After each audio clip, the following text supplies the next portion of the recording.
Good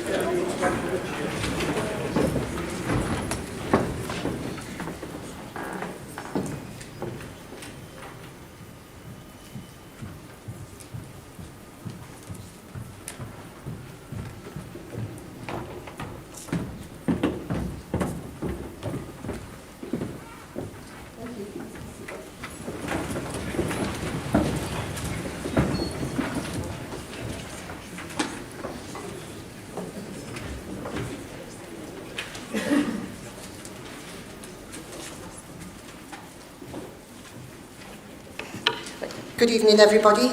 Welcome to this evening's meeting. Do we have any apologies? Yes, Chair. We have apologies from Councillor Rankin and Councillor Buell-Green. Okie dokie. Thank you. Any more apologies? And Councillor Miller, Chair. Thank you, Councillor. Can ask members please to sign the relevant attendance sheet which will be circulating in the room. Thank you.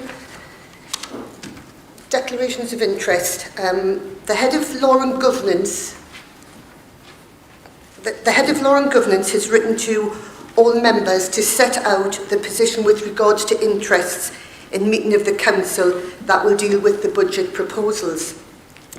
In relation to a registrable personal interest held where a member has been appointed by the authority to an outside body or bodies, dispensations have been granted to allow them to participate and vote at any meeting in relation to that registrable personal interest and their membership of that body. Where members have been granted such dispensations, they are not required to declare these registrable personal interests or the grant of dispensations at this meeting. A list of the appointments to the authority's outside bodies and dispensations granted to members in respect of these appointments has been sent to all members. So do we have any? Councillor Oliver, Councillor Newman and Councillor Drummond. If you'd like to fill in the necessary records on the front of you, that would be good. Thank you. I would remind members that regulations are now in force requiring local authorities to have recorded or named votes on any decision at budget meetings relating to the budget or council tax. Okay. Now move on to item 3. Chair, just a point of clarification, sorry. Do we have to declare if a relative works for the local authority? It would be just safe to do so. My father works for North Tyneside Council. Yeah. Thank you. Okie dokie. Sorry, I think we should declare an interest as I work for an organisation funded through North Tyneside Council. Okay, thank you. If you'd like I said, you just fill in the relevant. Okay, yeah, thank you. Councillor Mulvine out at the back, yes. My brother works for the council. Okay, thank you. I think. Councillor Davis. My daughter works for the authority. Okay, thank you. Elise works for the authority, that's Councillor. I'm not sure if we're writing this down or what, but my wife works for the authority as well. So. Okay, thank you. Chair, my brother works for the authority. Okay, and Councillor. Okay, Councillor Burgess.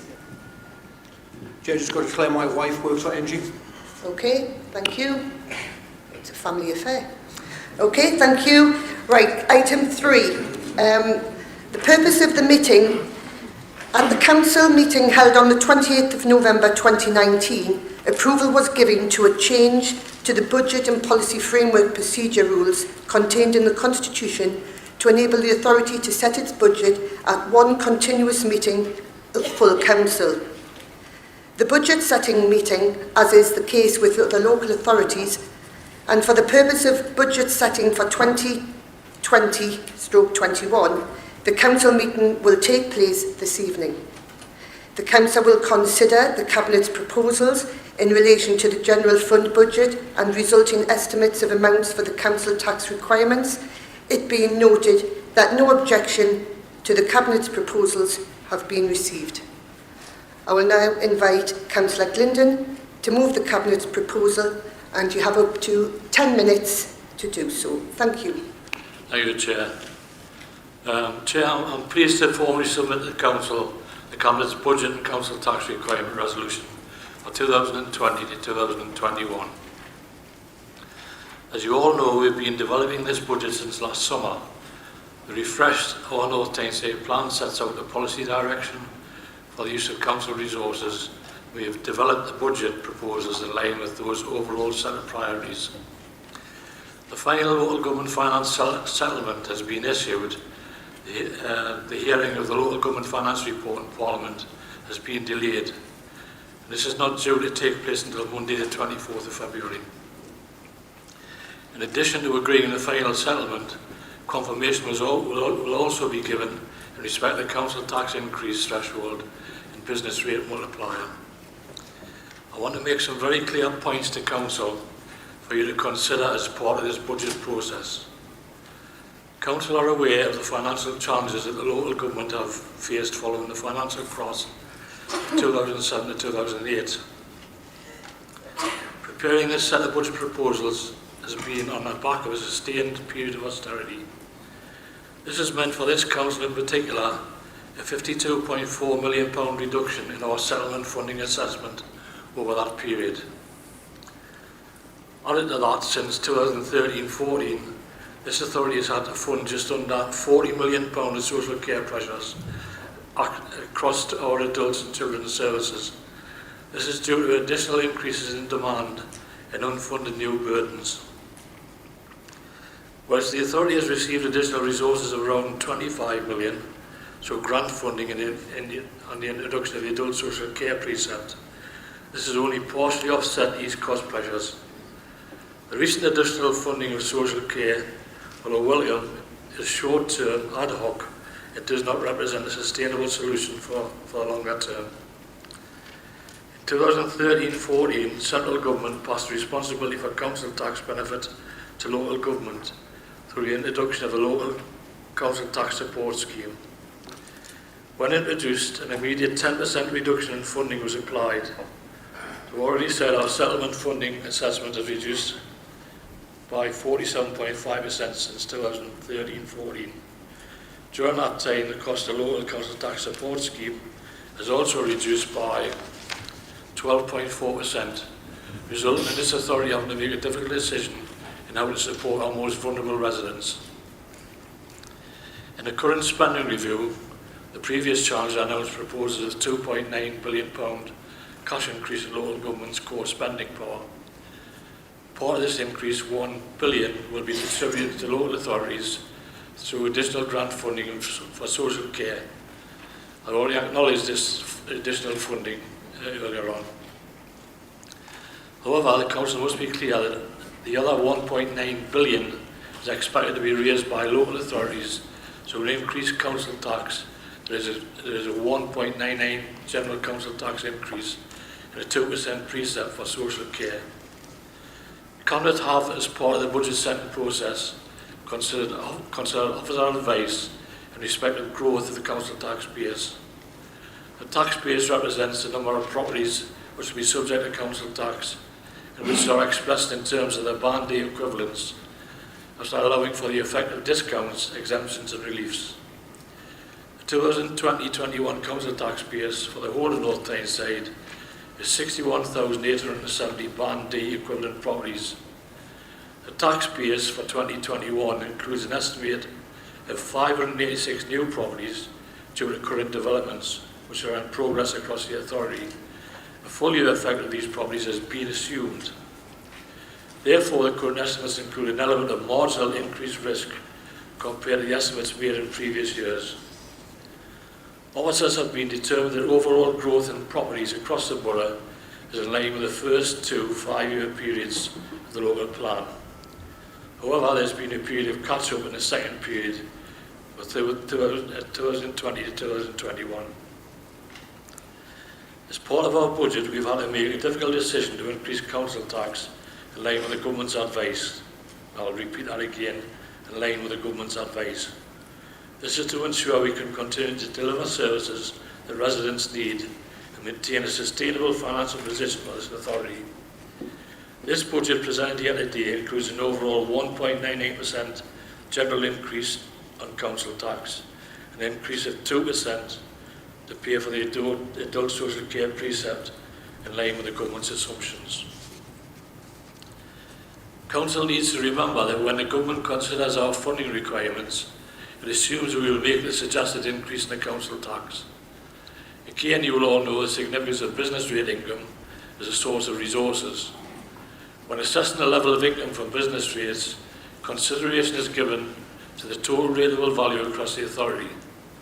The total rateable value in January 2020 was 149.923 billion. This is only marginally higher than the rateable value in April 2012 that set the baseline for our settlement funding assessment. This shows that very clearly that despite the growth in business across the borough, the uncertainty of consequential impact that the business rate appeals has had on the retained business rates for this authority, this is not something that is within our control. The authority are aware of new businesses scheduled to take up occupation in buildings within North Tyneside, which has previously not been rated. However, uncertainty around the economic environment following Brexit and the wider economic environment and the ongoing uncertainty for appeals has led to the forecasting a neutral position in terms of rateable value growth. The authority's funding gap before savings and the council tax proposals is estimated to be 39.6 million over the next 4 years in our medium-term financial plan. Taking into account the savings of the council tax proposals set out in this budget, the authority funding gap for 2023-24 is estimated to be £21 million.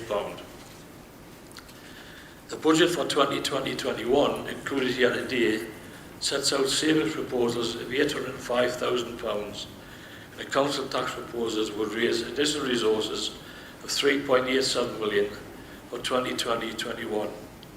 The cumulative impact of the increase of the council tax, the adult social care precept over the next 4 years of our medium-term financial plan is £15.6 million. I'll just have a drink.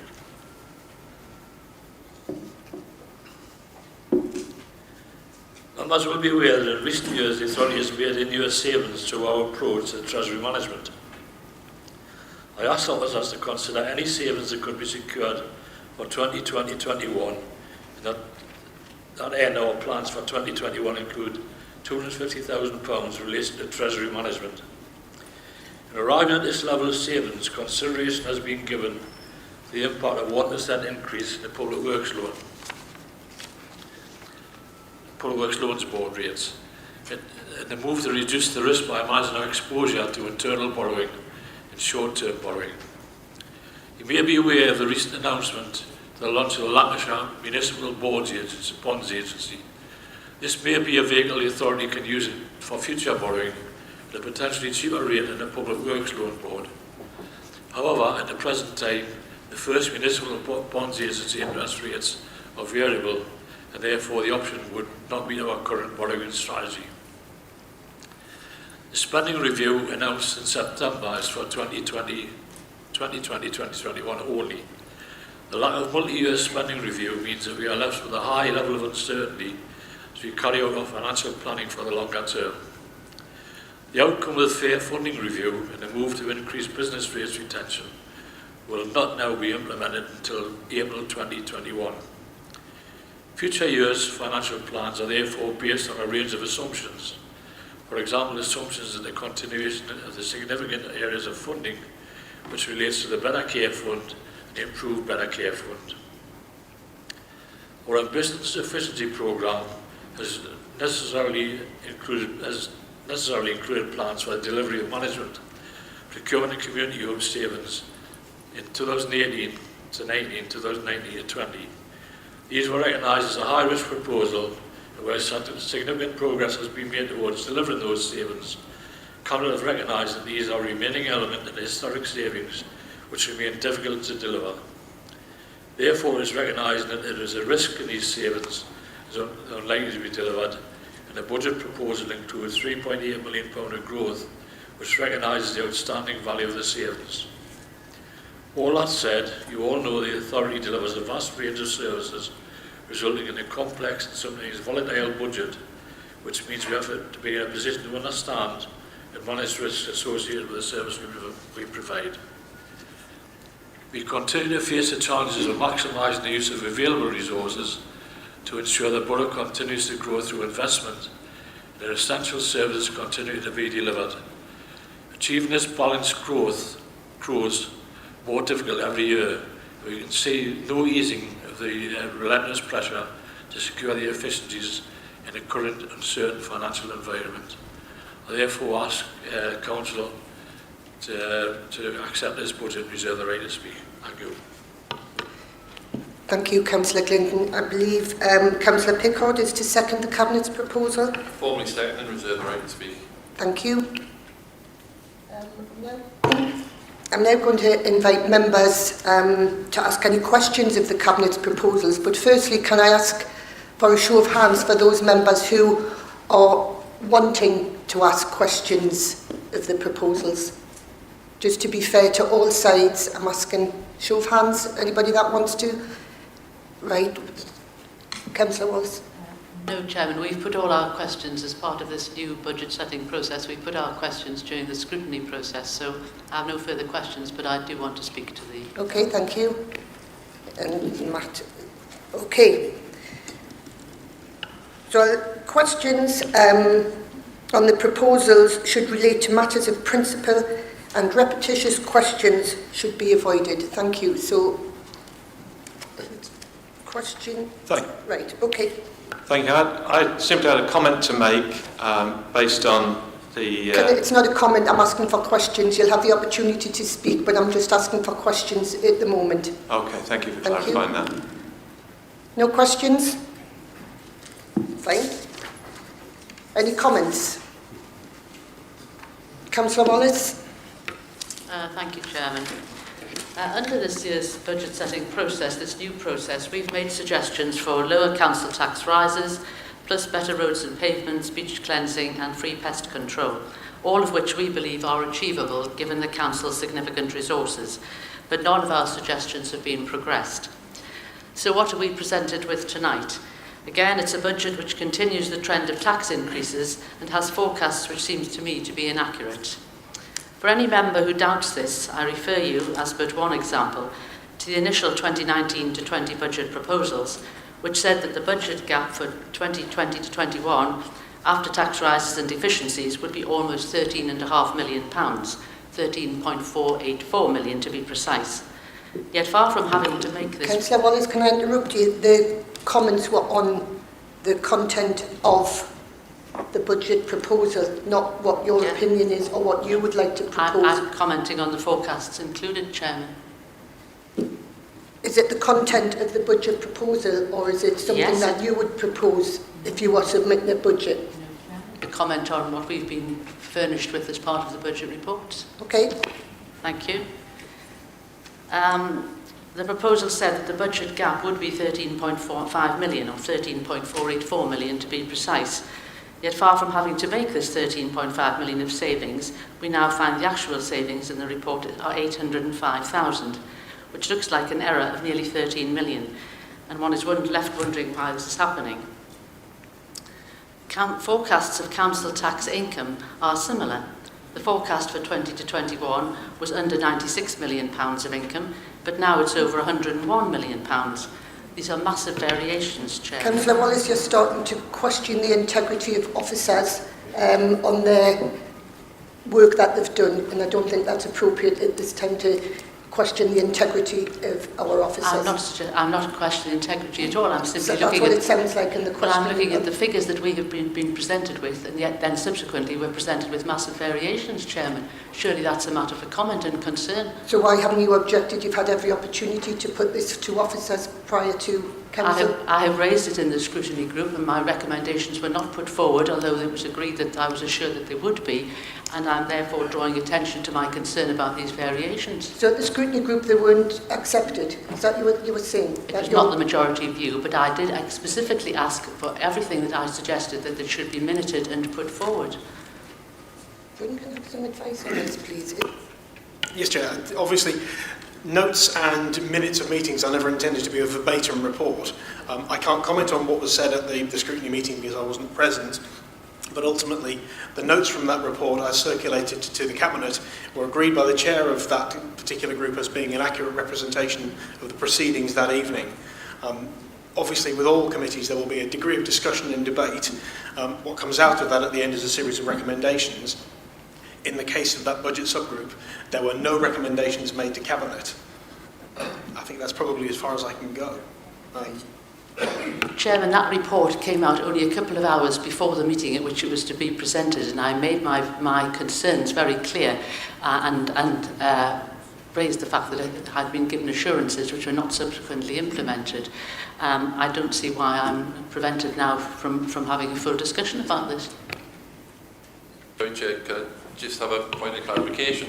It appears that Councillor Wallace has misunderstood the Council's procedure. It was agreed at the group, the Constitutional Task Group, which had agreement of all parties to change the procedure. That was put to the Council in November, and the overview and scrutiny process was there twice. Was your opportunity to comment or ask questions. It wasn't the position where you put your budget actually forward. Following on from then, that's why we have the objection process, which should have been a formal objection tonight. Therefore, questions relating to the overview and scrutiny process budget shouldn't be allowed because we're here to discuss this report tonight only, and you've had the opportunity to question, so it's in the debate on the report. I think that I would happily go along with that, Chair. Ultimately, the situation we're in now is that this has been through a process of examination on 2 separate occasions, and any details that are relating to the budget can be teased out during that process. So that's why this meeting, as noted in the papers, is intended to be a meeting to discuss the principles involved, rather than the details of how calculations have been arrived at. And that's why the process is as it is now. So, Chairman, we're now in the situation where the amount of time which full council spends looking at the budget has been halved effectively under the new constitutional arrangements, thus reducing debate significantly. And now, well, it seems to me you simply don't wish me to say that we would have proposed a lower rate of council tax as well as better services and better roads and pavements, better beach cleansing and so forth. You can make that But comment. simply, yes, I am making the comment. Well, you have. I think you've had since November to put your points forward. I mean, there's a timeline that was distributed to all councillors when the process started, and that was like 6 months ago, from October, back end of October to November, where you could have made these comments and brought the attention to officers. Chairman, I have made the comments, but what I'm saying is that Yes, if and the word this is agreed. if this is the one meeting that is left now for Council to discuss this, and it is not open to members of the opposition to put forward what their views would be and their comments on the calculation. Why didn't you and put so an forth. objection in? And there's no point when I have I've already put forward my suggestions and they haven't been progressed. Because they weren't agreed. So therefore you can't just now come to council and say, oh, well, I've tried once, I've tried twice, I've tried 3 times. And I'm sorry, Councillor Wallace, I just think the process has happened. Whether you like it or not, it was agreed by all parties. No, I don't think we supported the constitutional changes, Chairman. But you were outnumbered and it was voted for, so therefore... So what we're seeing is the curtailment of debate. Okay. It's not the curtailment of debate. You've had the opportunity to raise issues long before full council, and you could have put proposals in, you could have put a budget in, you could have put a critique in, and you haven't. So I'm not even allowed a 5-minute speech now to set out my views. I think that's a curtailment well, of no, debate, you Chairman. can with talk respect. about the proposals, you can talk about the budget proposals, but it's not your views. You can talk about the proposals put forward by the Chair of Finance and the Cabinet, but you can't put your views forward of what you would like to do with the budget. You can discuss what Councillor Clinton has spoken about, but not what you would do. You can discuss his budget. Can I therefore comment perhaps on what Councillor Clinton has said with regard to Treasury management? The budget includes an estimated saving of £250,000. Can I point out that in previous years there's actually many millions been saved on Treasury management because of lower interest rates? At Finance Sub the other night we were told that in this current year over 1.4 million has been saved. Can I therefore comment that I think that just suggest a saving of £250,000 in the coming year is unrealistic, really. I think far more could be saved, and thus that money is available for example, that better is your roads and opinion. pavements. That It is isn't. your opinion. Well, what's the purpose of this debate if not to express It's our to opinions? discuss the budget that Councillor Clinton has put forward, not give your opinion. But that's my opinion on one element of it, those £250,000 savings, which I suggest. Well, why didn't you put an objection in? I've made the suggestion. We were told that recommendations, suggestions could be made at the Overview and Scrutiny Group. Indeed, we were advised that this new procedure would enhance, I think was the word, enhance the Overview and Scrutiny role. Clearly, that's not the case if we're not allowed now to speak. Again, Chair,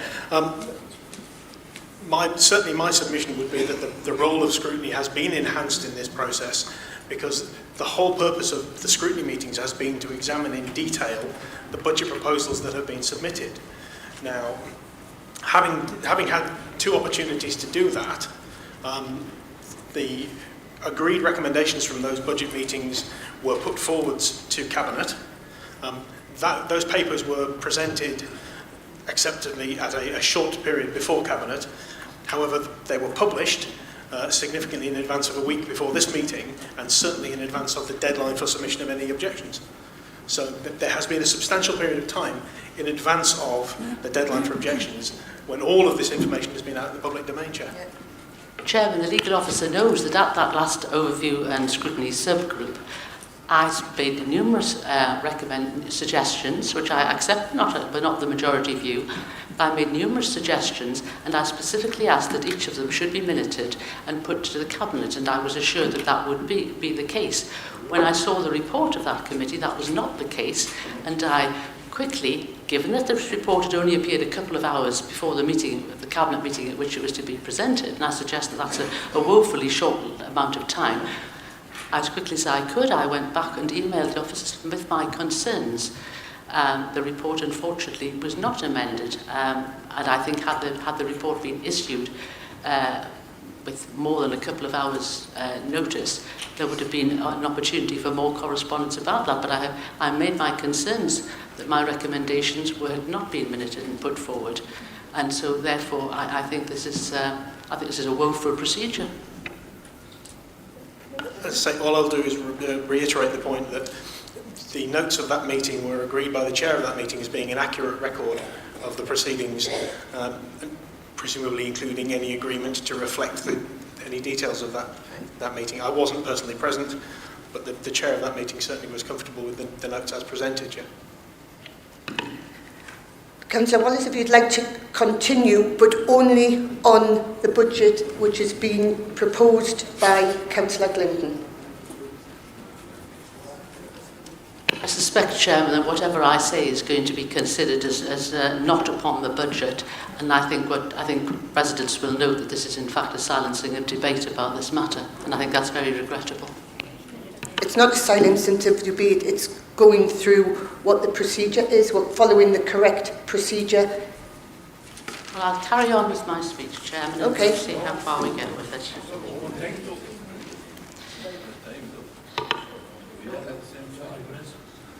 Well, I've took up some of the time by debating with the legal officer, so I'll let you continue for a further minute, saying that a lot of the time was taken up by the legal officer explaining things. Thank you.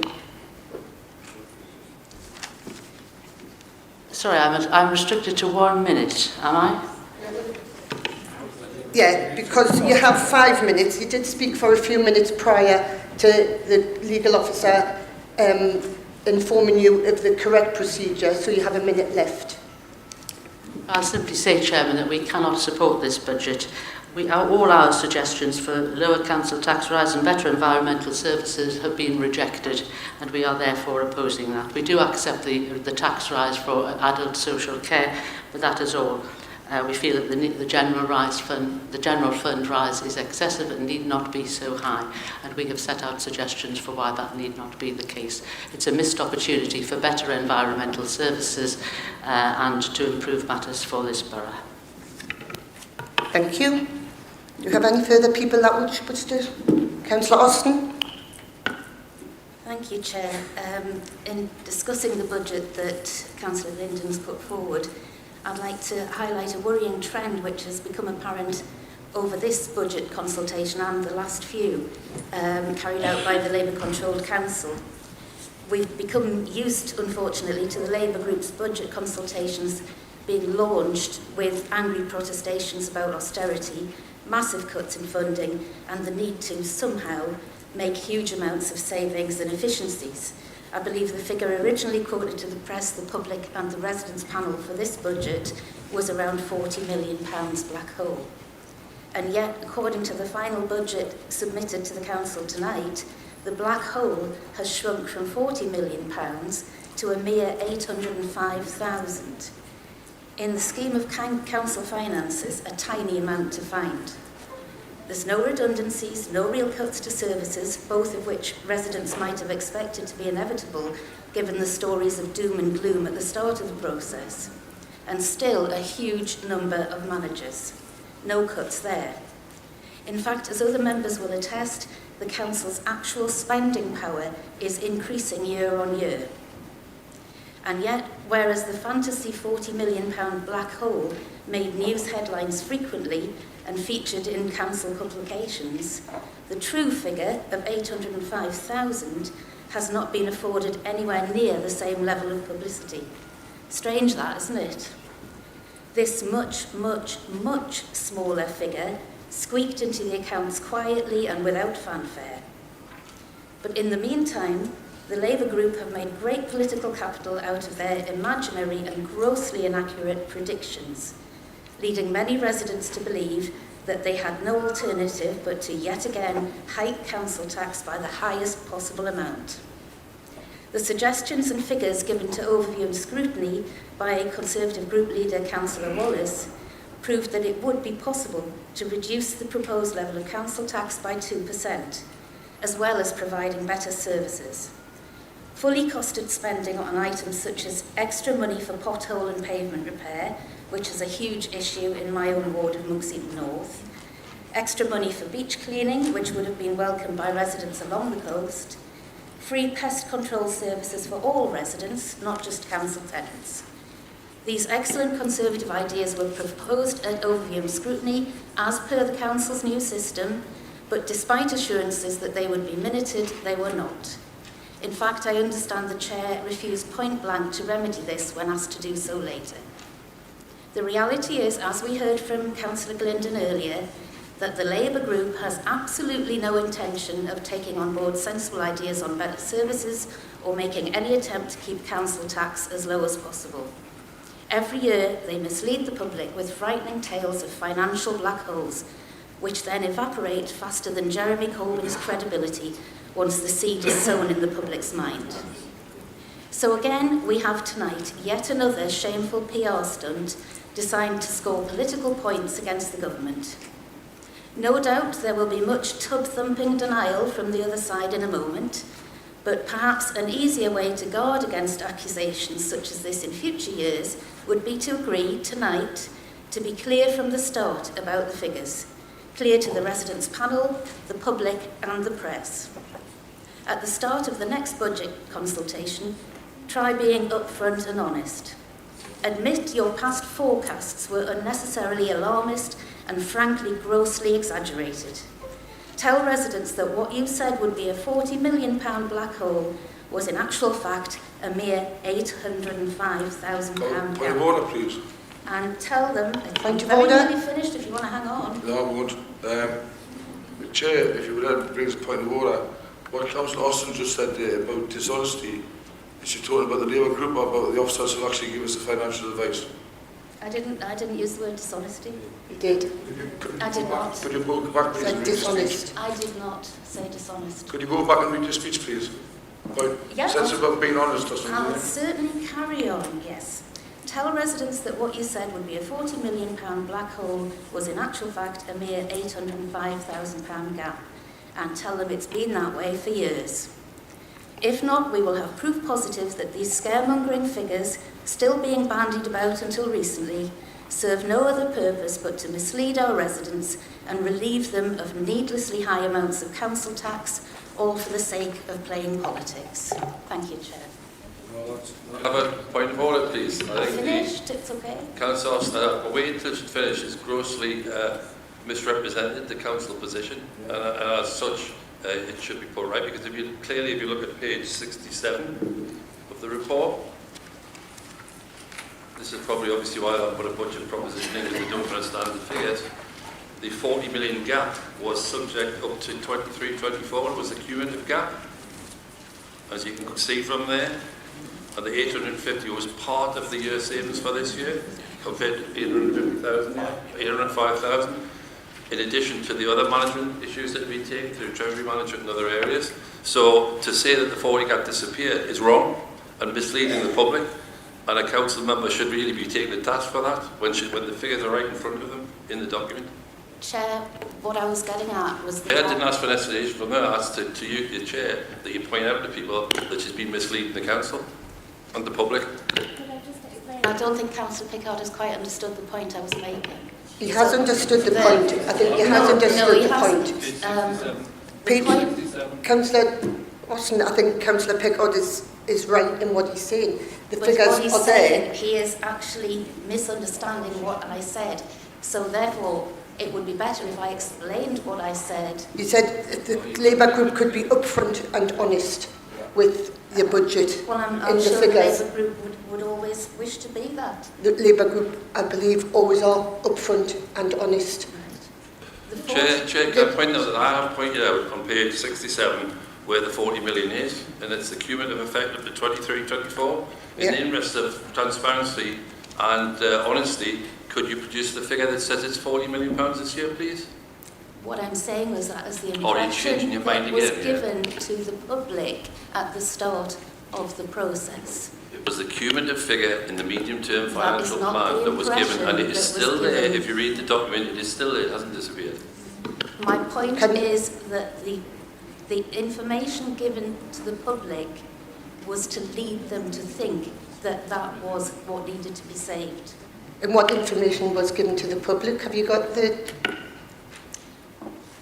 In the consultations with the residents panel, we know that's what it was. I don't have the figures or the paperwork to hand. Yeah, Chair, on a point of order, the councillor's getting to the officers here because it's the officers that held the consultation, and there's no way that any of my officers sitting in the back here will stand up and tell lies to the public, and I wish I'd retract that statement. I think Councillor Clinton is right. I think none of the officers that work for North Tyneside Council tell lies or are dishonest. And so I would like, is Councillor Clinton's request to retract that statement, please? I never made that statement, Chair, so I did not.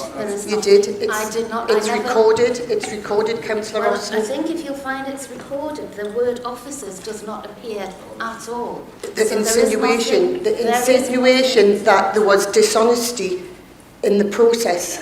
So you were calling the officers. I was not saying that officers were dishonest. So who were you saying was dishonest? The assumptions were that there's been dishonesty in the process by misleading the public. And the consultation was done by officers, so therefore the assumption is that you are saying the officers are dishonest by misleading the public. Chair, I think it's frankly shameful that every time a point is made that hits home, you turn, as a group, they turn it round to make it look like we are having a go at officers, and that is absolutely not the case. Who were you assuming was dishonest then? Who is the dishonest party? Just to help you, can I point out that we know it wasn't us because the officers did the consultation because we were impaired and weren't allowed by the legal officer to take part in that procedure. So it wasn't us saying because we weren't there. Can I bring the mayor in, please? Thank you, Chair. I just want to make a point. I have every faith in our officers, to be quite honest.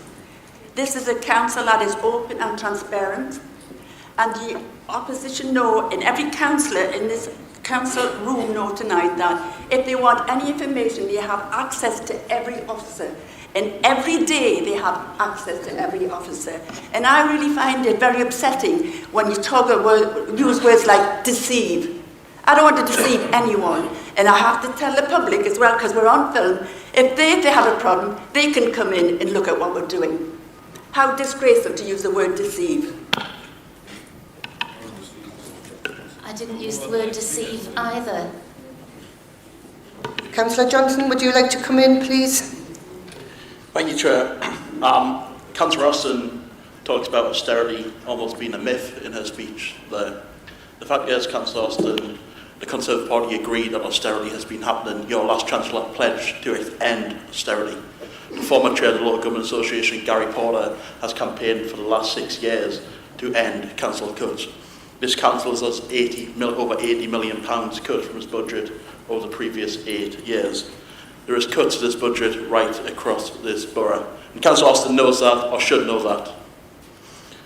Chair, despite all this though, we continue to try... You said this had to be about the budget, the discussion. This isn't about the budget.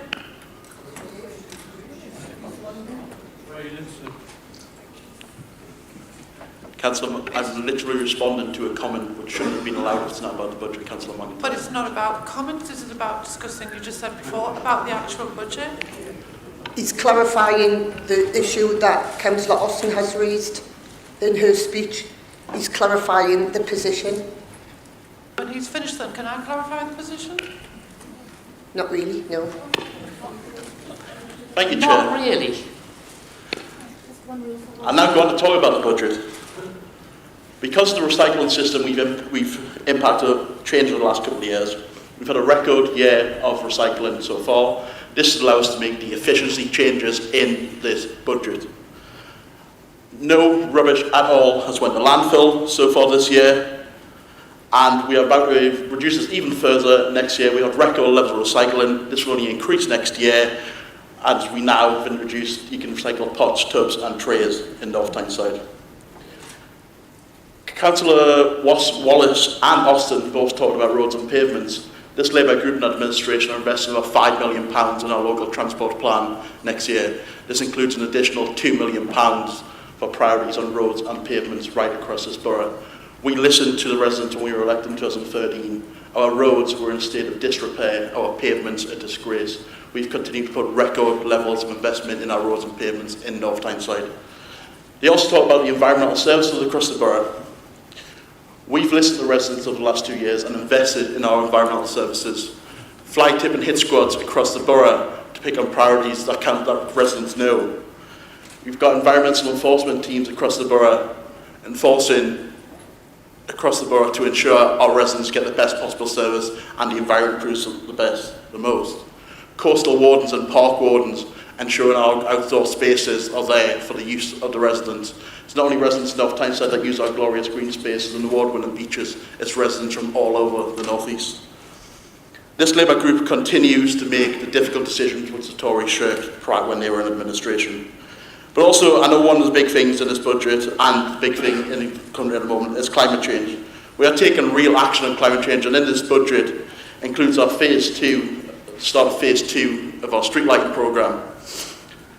This programme allowed us to reduce our carbon emissions by over 45% in the previous 8 years. That is no mean feat. We are more determined than ever to tackle this. That's why we formed a climate emergency board in North Tyneside, which will meet. We informed the board with businesses outside of the area, and we're going to scrutinise these through the council. We're determined to end this, and that's why we've started the investment in this budget for the investment plan, and it's the £500,000 line on lighting, if you're wondering where it is in the budget. We take the difficult decisions in this borough, and we invest for North Tyneside. Thank you, Councillor Johnson. Councillor Sams. Sams, you changed my name there. Just a very short point, really. I mean, the elephant in the room in this entire debate is adult social care. Boris Johnson, as you recall, when he became Prime Minister, made a statement that he had a plan for adult social care ready to go, which hasn't appeared. Is this the budget? Can you stick to the budget, I'll come into the budget. Can you stick to the budget? Not come to it. Can you stick to the budget, I'll please? stick to the budget. The reason that we have the council tax proposal, the council tax raise has been proposed in this budget is twofold. That the precept for adult social care is obviously essential to try and meet the costs of adult social care, but secondly, if we do not set the figures which we are required to by the government effectively to increase our budget, year on year we will lose the capacity to spend that money on adult social care, which again is the elephant in the room, which is why we are restricted very much in what we can do, and it strikes me as possibly why we're getting a pantomime of we weren't consulted rather than an actual proposal from the other side of the room, and that's me sticking to the budget, Chair. Thank you. Can Councillor McIntyre want to come in? No, not much point. Would you like to come in? No. Councillor Newman? Thank you, Chair. I'm a bit disappointed that the Conservatives opposite have made these comments, and I do find them a bit disingenuous. The party opposite is well aware of the cumulative impact that their lower rate of council tax would have happened. They're well aware of the adult social care precept, and they're well aware of the process for setting this budget. And even if by some miracle of chance, by some curious case of coincidence, they didn't know how the process was going to take place, they had ample time to consult with officers. Can you stick to the budget? Okay, I apologise. I'll go back to the budget on there. Anyway, the Conservatives have made a number of comments which I think is smoke and mirror. And the reason I think it's smoke and mirror is because we are facing budget cuts. As Councillor Johnson pointed out, we're going to be over £80 million over 8 years down. I also want to point out that since I've been a member of this council, austerity, going back to Councillor Austin's points, has been a thing. It's always been here, and this group has brought many motions to this council asking for more resources to increase our budgets from central government, and the party opposite has ignored it every single time. Well, I'm sorry, if you're going to go on a rant, I'm going to go on a rant. Can you stick to the budget, Councillor Newman? Well, the last thing I was going to say is the budget here needs to be seen within the national context. Okay? We're trying to do the best we can with the resources that we've been given by central government. I will be voting in favour of it because it is a budget that's taking the best of austerity, the best thing that we can do with austerity and making the best of it. So I will be voting in favour of it, and I hope the group opposite will. Councillor Wilson? Thank you, Chair. I want to thank the officers and members who've put such hard work into this budget. As well as being a local councillor, I'm also a school governor. I know how challenging a task it is to maintain school standards, while our government continues to undervalue and underfund the education of our children and grandchildren. In our borough, we have a significant and growing number of children with special educational needs. They are great kids from hard-working local families, but they have additional needs and require extra support in their learning, which can be expensive. Stick to the budget, please. This is the point on the budget, so this is the educational part of the budget, and it really saddens me that we can't do any more for this group of children with extra needs because of the government's failure to properly fund the high needs block of the designated schools grant, which is in this budget. I know that the teaching staff... Can you stick to the budget, please? I'm absolutely on the budget. You want me to give you the page number of the budget that I'm on? This is dealing with the education section at the bottom of page 33. The high needs block of the designated schools grant. My speech is entirely focused on that part of the budget. I've not strayed from that since I began my little speech. So I know that the teaching and support staff in our schools will do the very best they can. I want to thank them too for all their hard work in such challenging circumstances. And so in summary, I believe this budget represents the very best we can do in the situation we're in, and it has my full support. Thank you, Chair. Thank you, Councillor Wilson. Councillor Rankin? Thank you, Chair. And apologies, I was late. My train couldn't find a driver up in Edinburgh, which is why I was running a little bit late. So I did come in... Can you stick to the budget? I did come a little bit late, so I have missed some of the discussions. But if anyone wants to... If you haven't read the budget document, that's absolutely fine. Anyone only needs to read page 67, which was highlighted by Councillor Pickard. And what we do is we set out a financial plan over 4 or 5 years, because when you're running a council or a business, that's what you do. It's fiscally responsible. And it's absolutely clear from these figures, if you haven't read anything else in the document, it's absolutely clear that there is a £40 million black hole in our funding, as it stands, going up to 2023-24. And then it's also clear in the table below that how that is plugged in part, and that is the increase in council tax and the increase in the adult social care precept. And what it shows at the end is that even with that happening, there is still a mountain to climb for this local authority, because we still have to find cumulative savings over that period of time of over £21 million. It's never just about one financial year, it's about what you do for the future. And if you remember, the party opposite should know this, because 2 years ago you brought a budget through which was going to pull about £3.5 million out of the base budget, and was going to risk the financial status of the council and put it at financial risk. So you should understand by now. I am speaking to the budget, Chair. You should understand by now, and nothing could be clearer than that page there, that if we do not increase council tax this year, we will have to find savings of £4.6 million. And then if we don't increase it the following year, so without increasing it at all, there is a 40 million black hole. That is as clear can be. All you need to do, if you haven't read anything else, is just read that page and understand it. Thank you, Chair. Would anybody else like to speak? Councillor Early and Councillor Gary Bell. Thanks, Chair. I'd just like to reiterate the comments that Councillor Wilson made in relation to SEND funding.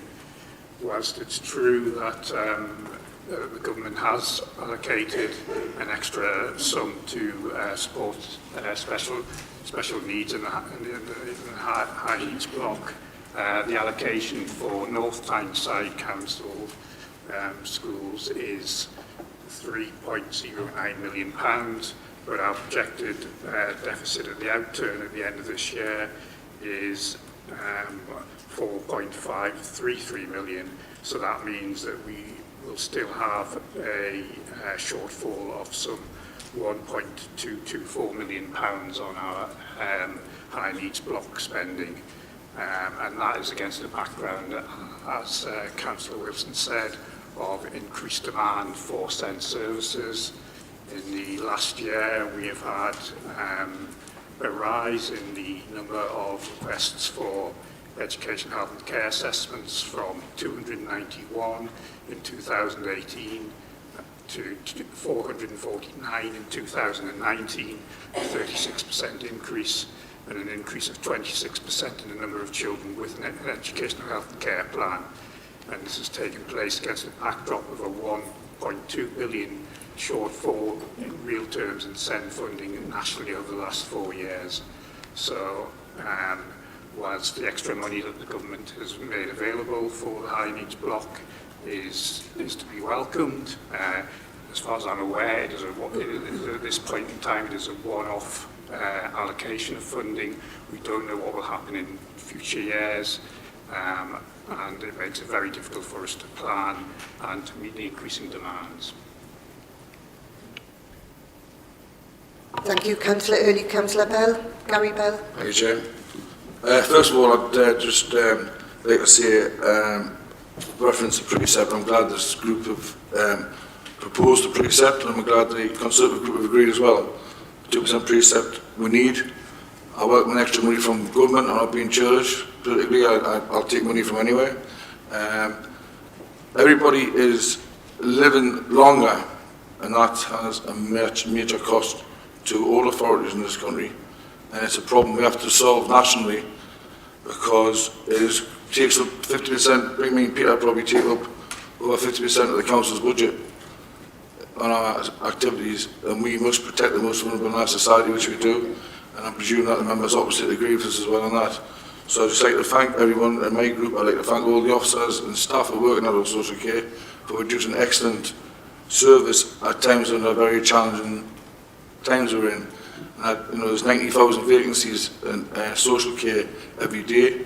It's projected by 2022 nationally, this is at 1.2 million vacancies due to people leaving social care, and also the government's new rules about unskilled workers, possibly EU workers going back to home. So we have got major challenges to us, and I think as a council we have to work together in the future to try and sort out how we work this one out, because our costs, because we're all living longer, which is great news for everybody, great news for our families, but it is a massive cost to us all. And I'd just like to know from this group, my group, the Labour group, thank them for their support.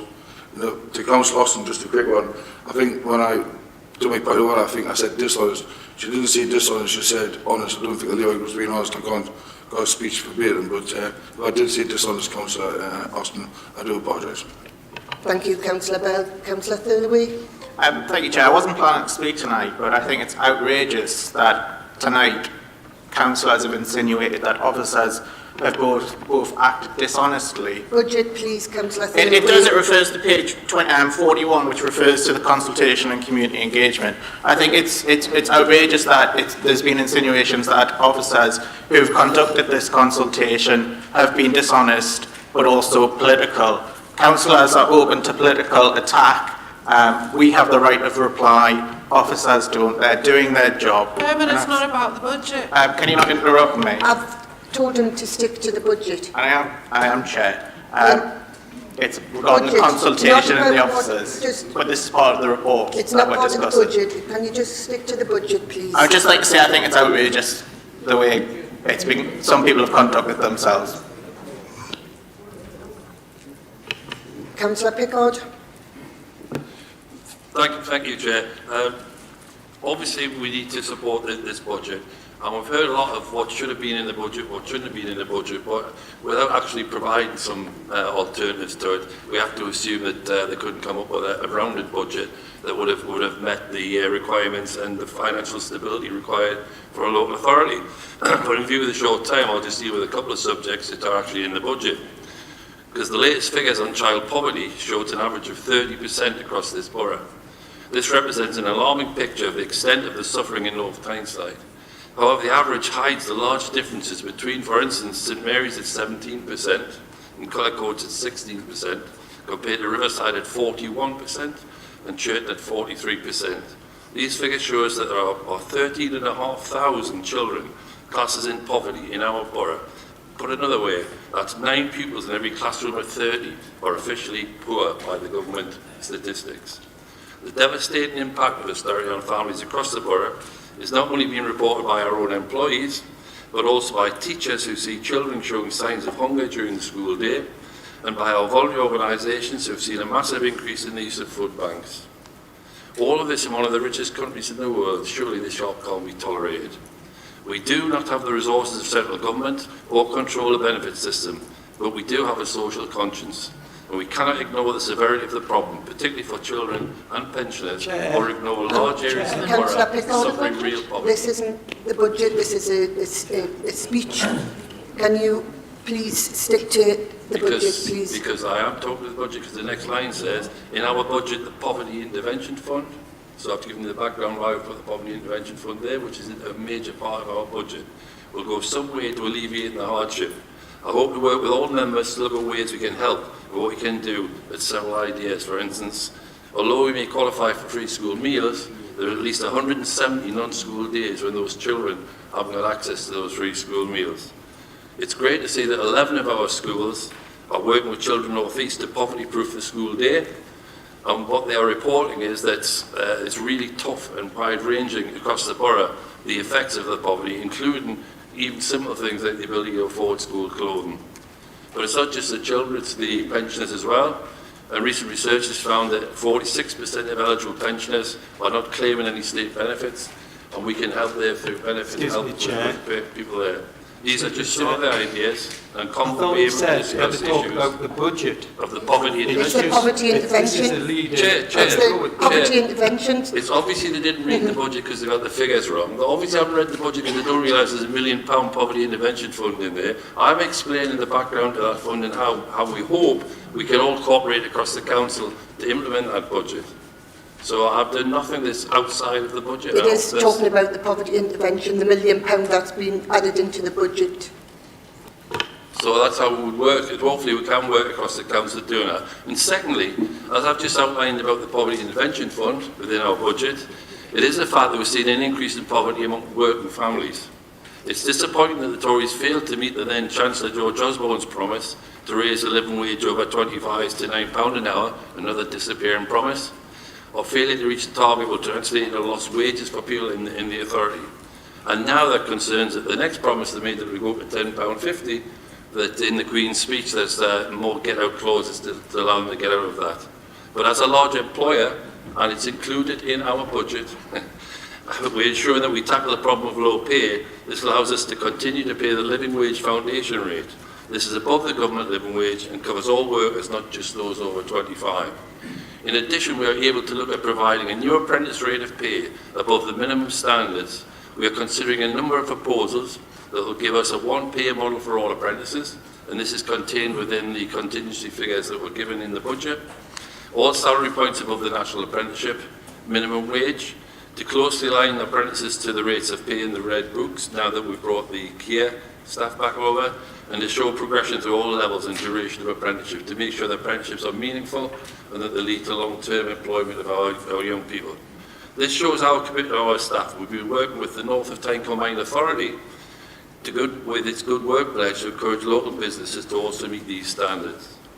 This budget delivers on our pledges to the residents. It provides assistance to those most in need, retains our leisure centres and libraries, protects our services for vulnerable adults and children, and provides a framework to deliver our ambitious regeneration plans for the borough. I would recommend to the Council that we agree this budget that's got tonight. Thank you very much. I now invite Councillor Clinton to exercise his right to reply. You have up to 5 minutes. Won't take long, Chair. I just want to put one point correct here, just in case the press are here. Certainly I'm being filmed on this point. There was a statement made that we made £805,000 savings, and then saying we had a £40 million gap. Well, this just goes to show how you can twist the facts. If everybody turns to page 67, which suppose you'll have to be on there now anyway, because Councillor Pickard mentioned it. If you look down on table 5 on 2020, it states at the bottom there's a cumulative funding gap before council tax and efficiencies of £4.67 million. And if you look to the bottom line, where the £40 million comes from, is 2023, 2024. But that is in the future. We're only talking about this particular year. If you look on table 6, we brought that £4.675 million forward. We've included the council tax rise of 1.98%, which is £1.93 million. The adult social care precept of 2%, which is £1.94 million. We've taken away the £805,000 savings, which zeroes the budget, balances the budget, right? Now that just goes to show how some people can twist the figures to suit what they want to say. And I'll be quite honest, I'm rather ashamed that somebody would do that within this chamber. I'm not going to go any more, but I think I've said enough. But personally, I'd like to thank the Mayor, the Deputy Mayor, and the Cabinet for the help that they've given in this budget. They've been extremely, doing a really good job. But my biggest thanks is every year to the staff.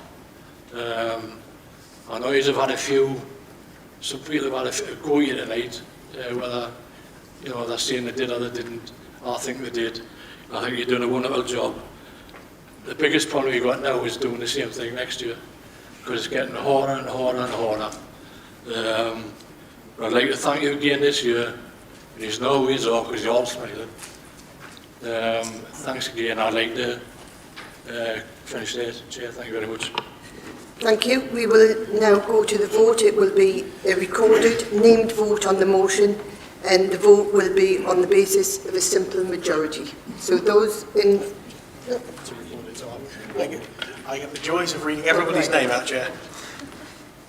So, if I can begin. Mayor Norma Redfern.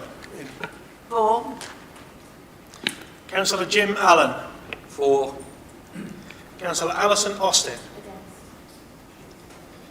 Councillor Ken Barry. Against.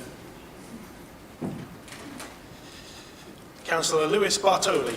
Against. Councillor Gary Bell. For. Councillor Linda Bell. For. Councillor Trish Brady. For. Councillor Sean Brockbank. Against. Councillor Brian Burdis. For. Councillor Carol Burdis. Councillor Joanne Cassidy. For. Councillor Karen Clark. For. Councillor Debbie Cox. For. Councillor Steve Cox. Councillor Naomi Craven. For. Councillor Judy Cruddas. For. Councillor Eddie Dark. For. Councillor Linda Dark. For. Councillor Kath Davis. For. Councillor Sarah Day. Councillor Davy Drummond. For. Councillor Peter Earley. For. Councillor Ray Glindon. For. Councillor Sandra Graham. For. Councillor Margaret Hall. For. Councillor John Harrison. For. Councillor Janet Hunter. For. Councillor John Hunter. For. Councillor Nigel Huscroft. Again. Councillor Carl Johnson. For. Councillor Joe Kerwin. For. Councillor Karen Lee. Councillor Frank Lott. For. Councillor Wendy Lott. For. Councillor Gary Madden. For. Councillor Maureen Madden. For. Councillor Pam McIntyre. Councillor Anthony McMullen. I apologise. Councillor Janice Mole. For. Councillor Tommy Mulvenna. For. Councillor Andy Newman. For. Councillor John O'Shea. For. Councillor Pat Oliver. Councillor Kate Osborne. Councillor Erin Parker Leonard. For. Councillor Alan Percy. Councillor Steve Phillips. For. Councillor Bruce Pickard. For. Councillor Martin Rankin. For. Councillor Paul Richardson. For. Councillor Willie Samuel. For. Councillor John Sterling. For. Councillor Matthew Thurlaway. For. Councillor Joan Walker. For. Councillor Judith Wallace. Against. Councillor Francis Wheatman. No sign. And that gives us all the councillors available, Chair.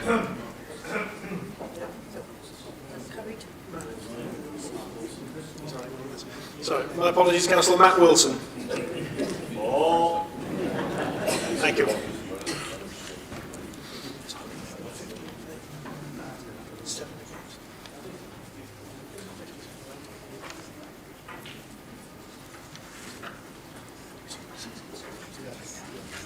Yeah, so that is 50 in favour and 7 against, Chair. Thank you. So as the budget and council tax has now been approved, the council meeting provisionally scheduled for the 5th of March will no longer be required, and that concludes the business for tonight's meeting.